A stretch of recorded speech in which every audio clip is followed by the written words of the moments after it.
Para mí la figura de papá en casa es la figura de un señor en su escritorio tecleando. Pero al mismo tiempo era un hombre que respetaba mucho los horarios y ritos familiares. O sea, mi padre desayunaba, almorzaba y cenaba con sus hijos, con su esposa y sus hijos. Y el fin de semana sí era un fin de semana dedicado a sus hijos. Mi padre era un hombre muy metódico, que se levantaba temprano, que iba sin hacer ningún alarde todos los días a misa de 7, porque él sentía que sus fortalezas frente a todo tenía que ver con su fe cristiana. Él era un hombre de profunda fe cristiana. Y esa fe cristiana estaba imbuida de ciertos valores. Compromiso con la sociedad, compromiso con la verdad, compromiso con la justicia, compromiso obviamente con el bien ajeno, etc. Entonces, la verdad que yo diría que fue un ejemplo permanente de discreción, de coherencia permanente en su vida, de austeridad, de parquedad, no solo en la forma de vivir, que además, digamos que hizo de la necesidad de virtud, porque tampoco es que sobrara los recursos, sino que había una natural discreción.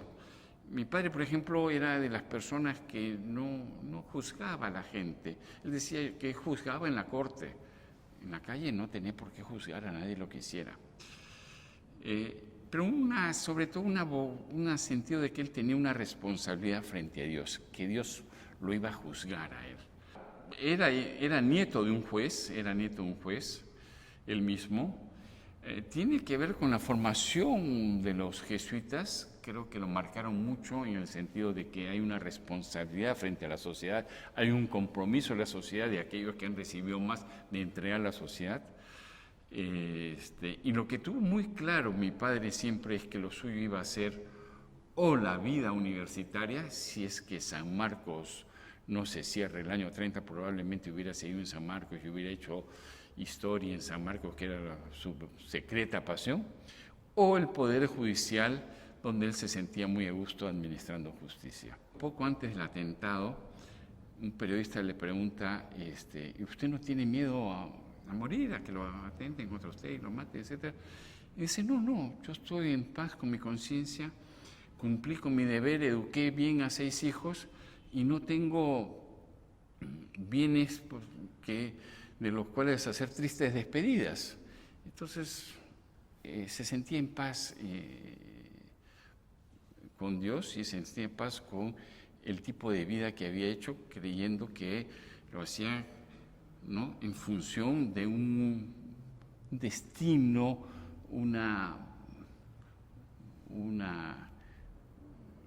¿cómo diríamos?, una manera de entender su misión en la tierra. La bala que le rozó en la parte frontal del cerebro lo dejó sin iniciativa. Mi padre ya no pudo leer, salvo periódicos, no tenía capacidad de concentrarse en un libro. Obviamente ya no pudo escribir nada. Estaba lúcido, pero sin capacidad de actuar, en ningún sentido, ¿no? Había que tomar decisiones por él todo el tiempo, estando lúcido, o sea, con el asentimiento de él, pero había que forzarlo a que tome decisiones o hacerlo porque lo suyo era la inactividad, ¿no? Es como si le hubieran hecho una lobotomía. Bueno, yo creo que hay 2 momentos. Hay un momento de profundo dolor y de no entender cómo un hombre de las condiciones de mi padre puede haber sufrido un atentado así. Uno se imagina que esas cosas terribles le ocurren a otro tipo de gente, menos buena, menos generosa, menos entregada a los demás, pero en fin.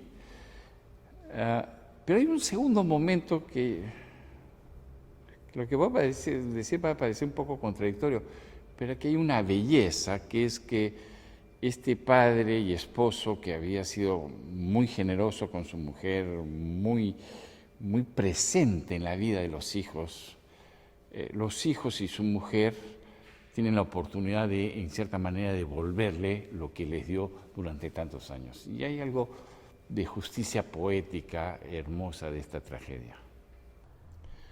Yo decía que nosotros tuvimos dos privilegios. El primero, que habiendo sido el primero de los atentados selectivos que hizo en la ciudad de Lima, Sendero, errara, y tuvimos un padre por 9 años.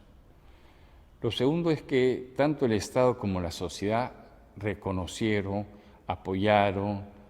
No tenemos nada que decir sino agradecer al Estado peruano y a todas las instituciones y personas en este país que se preocuparon de hacerlo sentir bien, de acompañarlo, de homenajearlo, etcétera.